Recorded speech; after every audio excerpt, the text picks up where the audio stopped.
As a star, uncompanioned, moves in heaven, unastonished by the immensities of space, traveling infinity by its own light, the great are strongest when they stand alone. A God given might of being is their force, a ray from self's solitude of light, the guide. The soul that can live alone with itself meets God.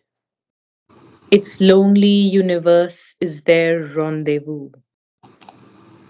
A day may come when she must stand unhelped on a dangerous brink of the world's doom and hers, carrying the world's future on her lonely breast, carrying the human hope in a heart left soul, to conquer or fail on a last desperate verge, alone with death and close to extinction's edge. I would say the only thing I would improve on carrying the human hope in a heart left soul to conquer, left alone to conquer. It's not Ca- so that way. Carrying the human hope in a heart left soul to conquer or fail. Yes, Yes, okay. yes, very good. So I think we'll have to start there now Yes. because there's so much more, and I want to take our time. All right, now he's obviously speaking about Savitri. Mhm. And he says, as a star, without a companion, interesting. Star is traveling alone. Mother had to travel alone, and Sri Aurobindo saw that she would have to do it. In fact, he said to her, my body is not strong enough. You will have to do it. So now she's going like a star, unaccompanied, moving in heaven, unastonished by the immensities of space, traveling infinity by its own light. And that is exactly what Savitri is doing. The great and the mother, of course, the great are strongest when they stand alone. This God given might of being. See, God given, he hyphenates. He wants us to understand it's just not God giving something, but it's a God given might of being. That's the force that Savitri has.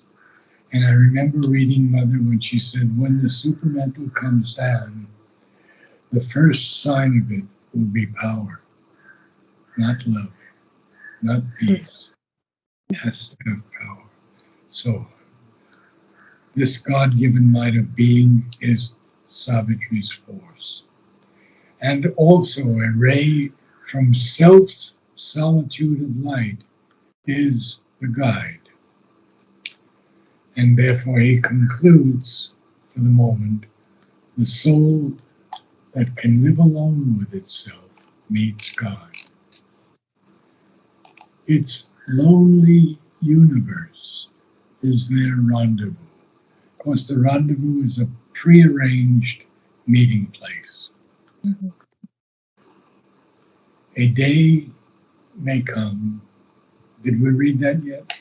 Yes. Okay. Yeah. A day may come when she must stand unhelped on a dangerous brink of the world's doom and hers.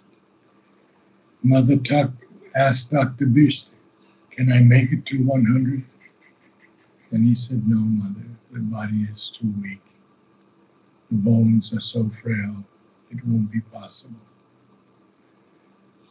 She said, if I can live to 100, I can make the change completely. Oh. But she couldn't. But What age did she make it to? 95. 5 years. The day may come when she must stand unhelped on a dangerous brink of the world's doom and hers,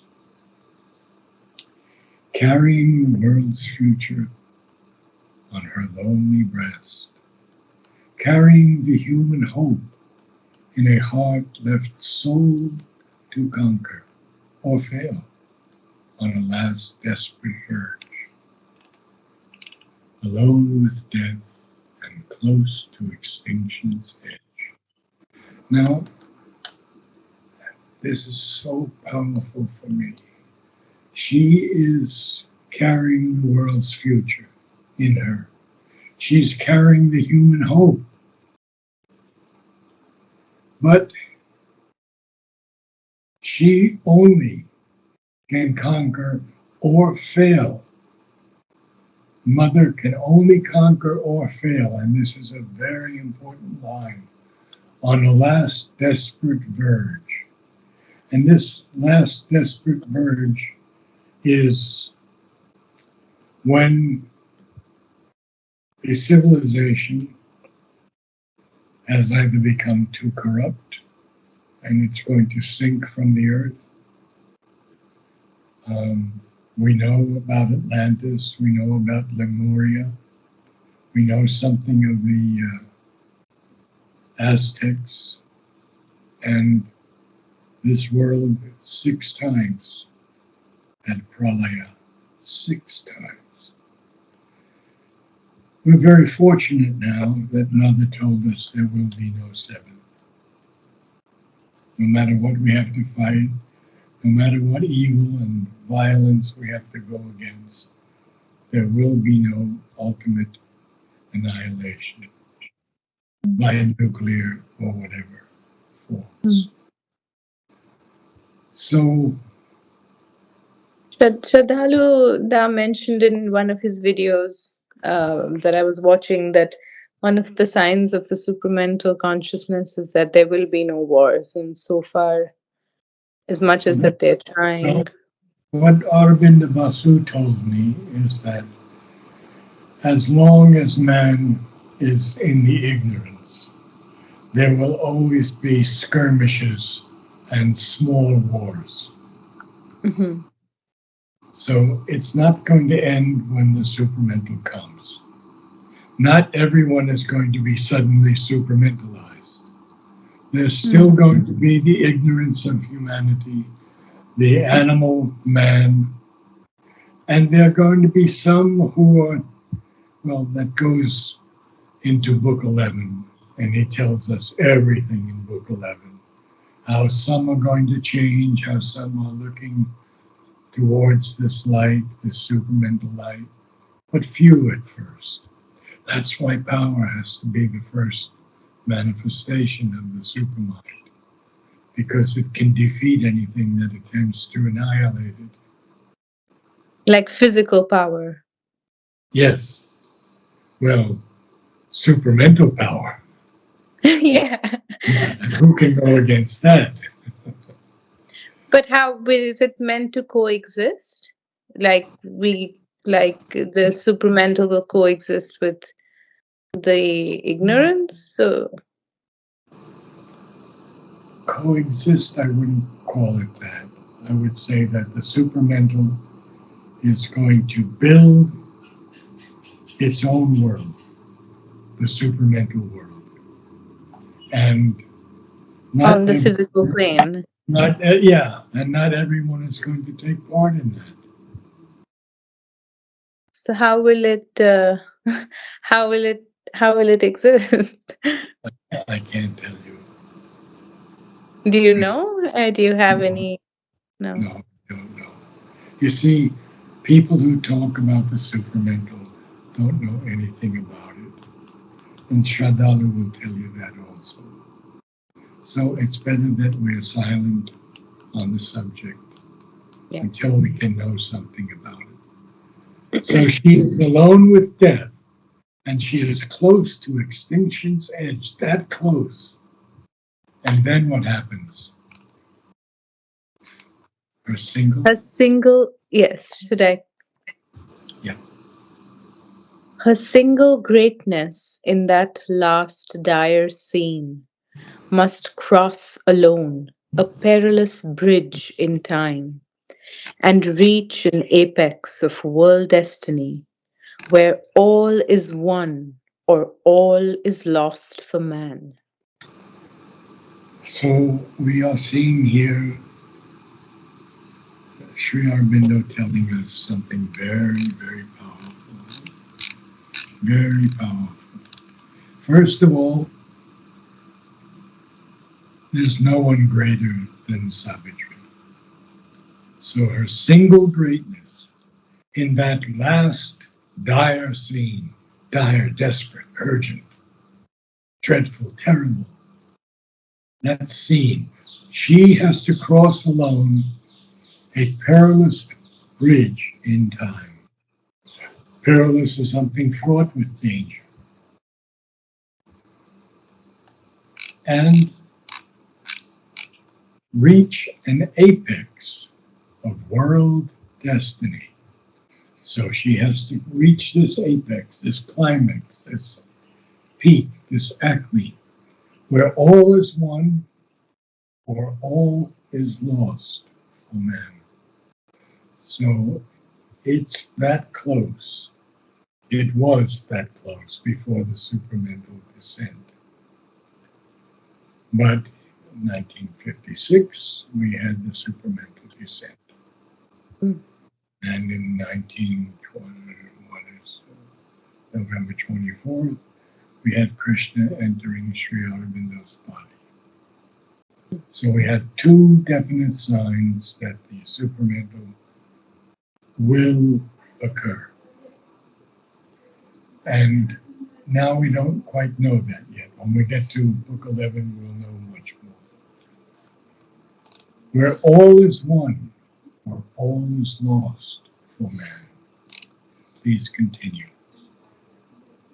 In that tremendous silence, lone and lost, of a deciding hour in the world's fate, in her soul's climbing beyond mortal time, when she stands soul with death or soul with God, apart upon a silent, desperate brink, alone with herself and death and destiny, as on some verge between time and timelessness, when being must end or life rebuild its base, alone she must conquer or alone must fall. Which one is it? Climbing. Climbing. Climbing, No, climbing, there's no B pronounced. climbing. Oh, Climbing. okay. And I wanted to share that with you, okay? Uh-huh. I Thank you. always I always go to British pronunciation Yes. and find out. So it is climbing. Hmm. Okay. So now, oh, there's a lot to say. In that tremendous silence, alone, that means she's alone, and seemingly lost in that silence, of a deciding hour in the world's fate. It's going to be decided there. Remember in book one how she has this colloquy with the gods and they're challenging her. Even in book one, we can look back all these books and see that he's telling us that many, many ways. Mm. In her soul's climbing beyond mortal time, when she stands soul with death or soul with God, and then God here, the Absolute, apart upon a silent, desperate brink. You see the word Sri Aurobindo is bringing in desperate, alone, soul, alone with herself and death and destiny, as on some verge, some edge, some margin, some border between time and timelessness. Very, very powerful. When being must end, oh, or life rebuild its base, what has she do? What has she to do? Alone she must conquer, or alone must fall. So he doesn't even tell us yet. You see, Narad is very careful with his words. I mean, he's the link between the heaven and earth. And he is trying to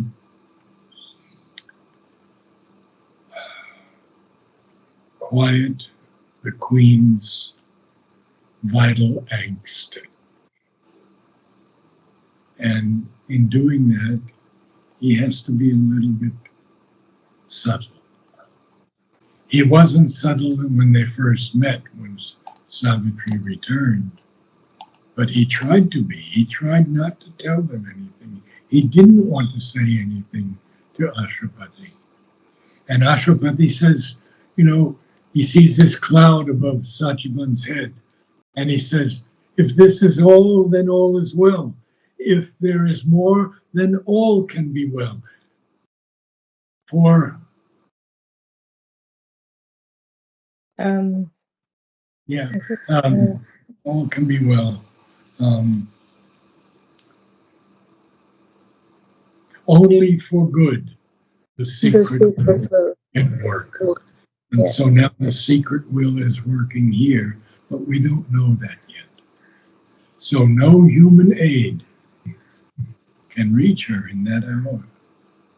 No armored God stand shining at her side. We'll go a little more, okay? Yes. Cry not to heaven, for she alone can save. For this the silent force came missioned down.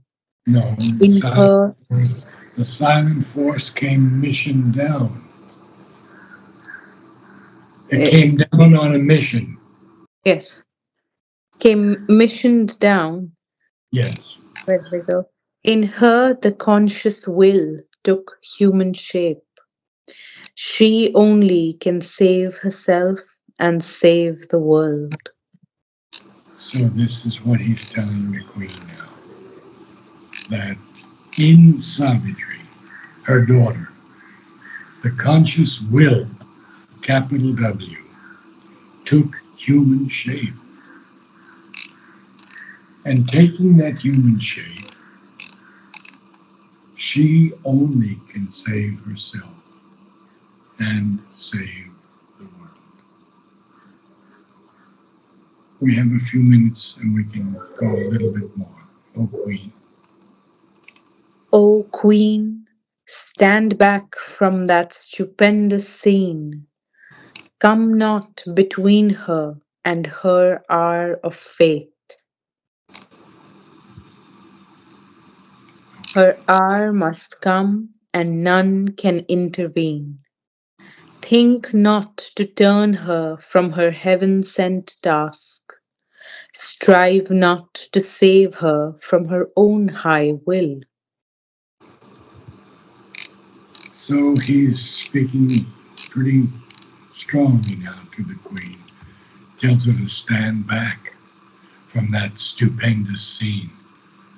And don't come between Savitri and her hour of fate, which is her karma.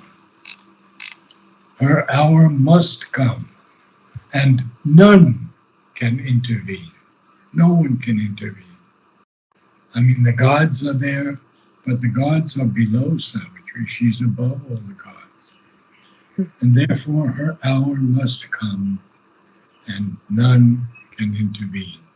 What we don't know yet is that she's going to meet death and have this incredible battle with death. So all these things are still to come.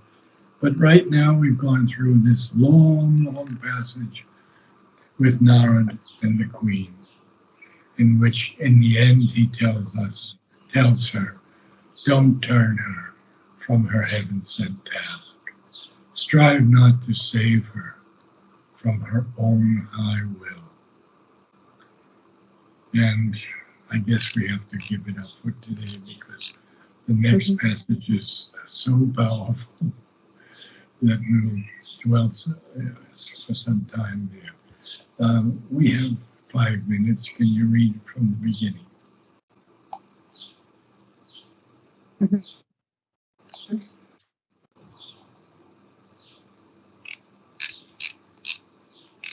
As a star, Astonished by the immensities of space, traveling infinity by its own light, the great are strongest when they stand alone. A God given might of being is their force, a ray from self's solitude of light the guide. The soul that can live alone with itself meets God. Its lonely universe is their rendezvous. A day may come when she must stand unhelped on a dangerous brink of the world's doom and hers, carrying the world's future on her lonely breast, carrying the human hope in a heart left, soul to conquer or fail on a last desperate verge, alone with death and close to extinction's edge.